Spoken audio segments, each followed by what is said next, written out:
how you felt about some critics out there who are hearing you talk about fighter pay, hearing you talk about the sport, about the UFC, fighters like Khamzat Chimaev, who was on camera criticizing, saying that you're essentially biting the hand that fed you back in the day, that you're coming across as ungrateful for everything that they did for you. What is your response to those people? From the very moment this conversation ignites, we're witnessing pure calculated controversy unfold in real time. This isn't your typical media appearance or standard fighter interview we're dealing with here. This is a verbal battlefield where reputations get destroyed and legacies get redefined. The interviewer masterfully sets the explosive tone by channeling the widespread criticism that's been hurled at Ronda Rousey, particularly the brutal accusations from UFC star Khamzat Chimaev. They're calling her ungrateful, accusing her of betraying the very organization that built her empire, which in the fighting world cuts deeper than any physical blow. This goes far beyond simple contract disputes or pay negotiations. We're talking about fundamental questions of loyalty, legacy, and the devastating optics of a legendary fighter turning against her former home.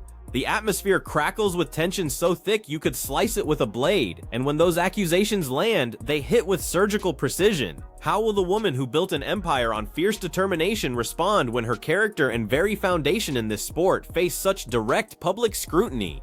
This isn't merely a challenge we're witnessing unfold. This is an all-out declaration of war between fighting generations. The silence stretches endlessly, heavy with anticipation as everyone holds their collective breath waiting for the explosion. Khamzat Chimaev, now a dominant force reshaping today's UFC landscape, has openly criticized Rousey, suggesting her recent fighter advocacy actually represents a betrayal of the promotion that elevated her to international superstardom. It's this classic narrative playing out before our eyes, established legend versus rising force, a clash of philosophies with incredibly high stakes for everyone involved. Well, I would want to make something abundantly clear, and that's that I owe Dana and the Fertittas immensely, and I would be caught dead before you ever heard me say a bad thing about any of them.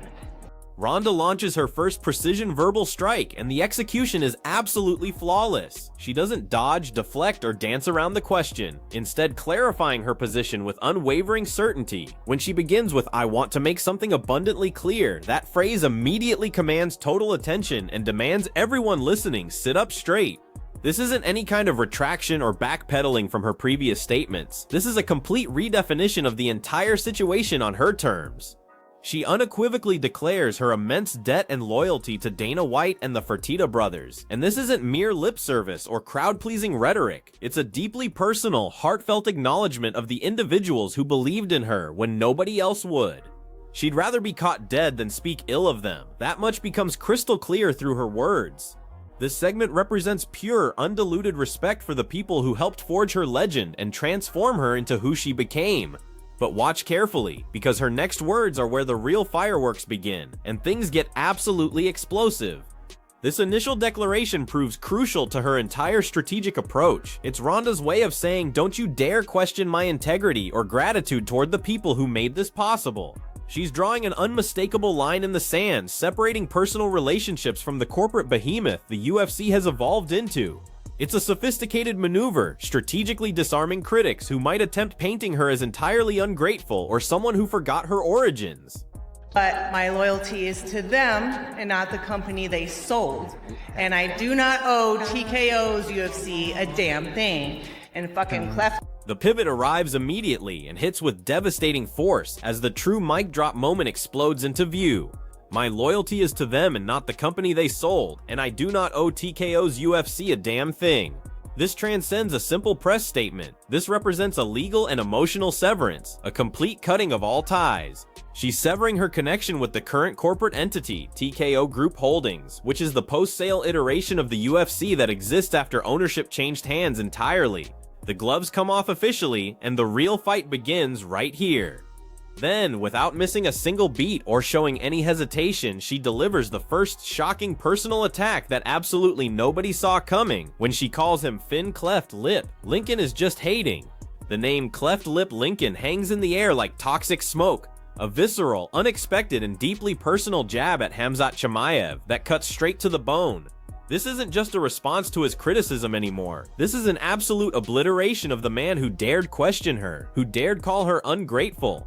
The distinction she makes changes everything completely, transforming Ronda's position from potentially ungrateful to strategically principled, from someone attacking her past to someone simply disavowing obligation to its present incarnation. This allows her to speak freely without betraying her personal code or the people who helped build her legacy. UFC a damn thing. And fucking Clef Lip Lincoln is just hating because at his press conference for his fight, people are asking about me and my fight because no one gives a shit about his ineffectual wrestle fests. And people are... The assault intensifies dramatically, layering insult upon devastating insult in a brutal combination that shows no mercy. Ronda continues her dissection of Khamzat's motivation with surgical precision, explaining he's just hating because at his press conference for his fight, people are asking about me and my fight because no one gives a shit about his ineffectual WrestleFest. This reaches absolutely brutal territory with no other way to describe it. She's not merely insulting his appearance or personality anymore, she's questioning his star power, his ability to draw attention and generate genuine interest from fans. She's dismissing his entire fighting style as ineffectual and boring, claiming he's only relevant in media coverage because she's being discussed because her name generates the conversations people actually want to have. It's a complete frontal assault on his professional identity, his appeal to audiences, and his entire fighting philosophy that he's built his career upon. The ineffectual WrestleFest represents a direct shot at Chimaev's grappling-heavy, often dominant but sometimes less exciting performances that don't always end in spectacular finishes. This isn't casual fighting talk being thrown around carelessly, it's a calculated demolition of a rival's entire persona, systematically breaking down everything he's constructed. Ronda reminds everyone who truly commands attention in this sport and who the real star remains, and the sheer audacity takes your breath away. About me and my fight because no one gives a shit about his ineffectual wrestle fests. And people are actually, they can't stop talking about this fight because it's so stacked, and they're actually excited to see me fight because unlike Kumquat, I have a 100% finish rate. The attack on Chimaev's fighting style, specifically those ineffectual WrestleFests, represents a surgical strike aimed directly at his core identity. Ronda isn't throwing shade for entertainment value, she's undermining his entire combat approach in fans' eyes, making them question what they're actually watching when he competes. But then she pivots brilliantly, contrasting his perceived dullness with excitement around her upcoming ventures, saying people can't stop talking about this fight because it's so stacked, and they're actually excited to see me fight because unlike Cumshot, I have a 100% finishing record. The direct comparison becomes absolutely humiliating for Chimaev and utterly devastating in its impact. She calls him Cumshot, a derogatory play on his name designed to stick in people's minds permanently, then drops the ultimate mic drop with her perfect finishing record that nobody can dispute or take away. It's a brutal reminder of her own devastating effectiveness, her ability to end fights in spectacular fashion that created her legend. This represents a metric Chimaev, despite all his dominance and winning record, cannot match, and that fact stings deeply. The statistical slap of that 100% finish rate isn't just boasting or self-promotion, she's weaponizing her unparalleled legacy as ammunition. In a sport increasingly focused on finishes and excitement, on giving fans their money's worth, this becomes a direct challenge to Chimaev's appeal, implying that while he might win fights, he doesn't entertain with the same ferocity she brought. People are actually, they can't stop talking about this fight because it's so stacked, and they're actually excited to see me fight because unlike Kumquat, I have a 100% finish rate. Okay. Thank you for that, Ronda. This segment serves as Ronda's final and emphatic period on her entire statement, the definitive closing argument. She reiterates the excitement surrounding this fight, implying her own return or current ventures while contrasting it starkly with Chimaev's situation. Unlike Cumshot, I have a 100% finishing record becomes the ultimate punchline, a direct hit to Chimaev's fighting style and public image that he cannot easily defend against. It's a clear declaration of her dominance and entertainment value, a powerful reminder of what she brought to this sport that nobody else could replicate. The interviewer quickly responds, "Okay, thank you for that, Ronda," and background noise of a plane landing serves as somewhat stunned, almost awkward acknowledgement of the mic drop moment that just occurred.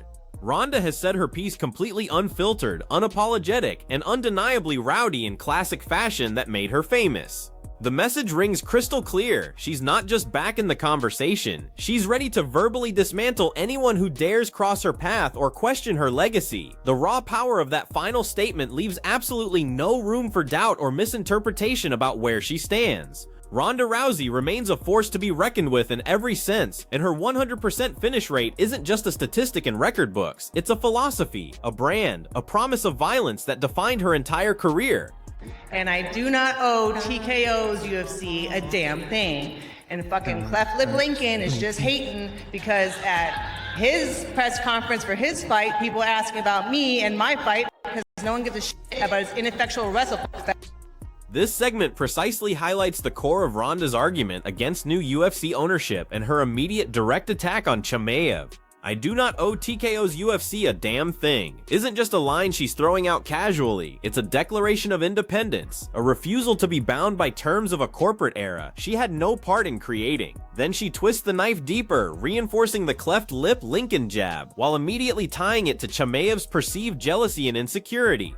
Thin Cleft Lip Lincoln is just hating. "Because at his press conference for his fight, people are asking about me and my fight because no one gives a shit about his ineffectual WrestleFest." It's a relentless focus barrage, clearly demonstrating her belief that Chimaev's critique stems from his own insecurity and lack of drawing power. This isn't just momentary anger or frustration, it's a calculated dismantling of his public image, systematically breaking him down piece by piece. The sheer force of Ronda's words proves undeniable and impossible to ignore, as she actively takes control of the narrative, steering the conversation and positioning herself as a fighter who owes nothing to a corporation she wasn't part of during its foundational years. This distinction remains absolutely crucial for understanding her advocacy for fighter rights and why she feels justified speaking out against the current system.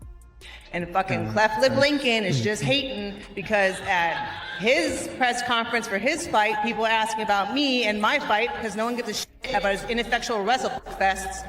And people are actually, they can't stop talking about this. This segment zeroes in on the sheer contempt Ronda holds for Khamzat's hating and her specific claim that his own press conferences get hijacked by questions about her. Lincoln is just hating because at his press conference for his fight, people are asking about me and my fight because no one gives a shit about his ineffectual WrestleFest, and people actually can't stop talking about this fight because it's so stacked. It's a surgical strike at Chimaev's ego and star power, hitting him precisely where it hurts most. She's not just calling him a hater or critic, she's declaring his entire career, his very fight buildups, are secondary to her ongoing presence in the sport. The implication becomes clear and devastating. He's a sideshow, a distraction, while she remains the main event even from a distance, even in semi-retirement. This isn't about his fighting ability or skills in the cage, it's about his perceived irrelevance compared to her own enduring magnetism and star power that transcends wins and losses. The sheer arrogance, the unbridled confidence in this statement represents vintage Ronda Rousey, the attitude that made her famous worldwide. She's essentially telling Khamzat and anyone else listening that he lives in her shadow and will never escape it, which cuts deep into any fighter's pride. And people are actually, they can't stop talking about this fight because it's so stacked, and they're actually excited to see me fight because unlike Kumquat, I have a 100% finish rate. Okay. Thank you for that, Ronda. In this powerful final segment, Ronda amplifies the contrast between her perceived popularity and Chimaev's relevance. People actually can't stop talking about this fight because it's so stacked, and they're actually excited to see me fight because unlike Kumshot, I have 100% finishing record. She's not just dismissing Chimaev, she's highlighting her own drawing power, her ability to generate genuine excitement in ways he apparently cannot match. The unlike Kumshot serves as a direct, demeaning comparison leading to the ultimate boast about her perfect finishing record that nobody can dispute or argue against. The raw, unfiltered confidence returns in full force, reminding everyone that she was, and perhaps still is in her mind, the ultimate spectacle in combat sports history. The interviewer's slightly abrupt, "Okay, thank you for that," reveals the sheer impact of her words and their shock value on everyone listening. This isn't a subtle dig requiring deep thought, it's a full-on celebratory dance performed on Khamzat Chimaev's perceived weaknesses and shortcomings. Ronda frames her current or potential fights as stacked, implying a level of anticipation and quality she believes Chimaev simply cannot generate with his matchups. The repetition of "people are actually excited to see me fight" isn't just stating facts, it's a direct challenge to Chimaev, daring him to claim the same level of genuine fan engagement and enthusiasm that she commands effortlessly.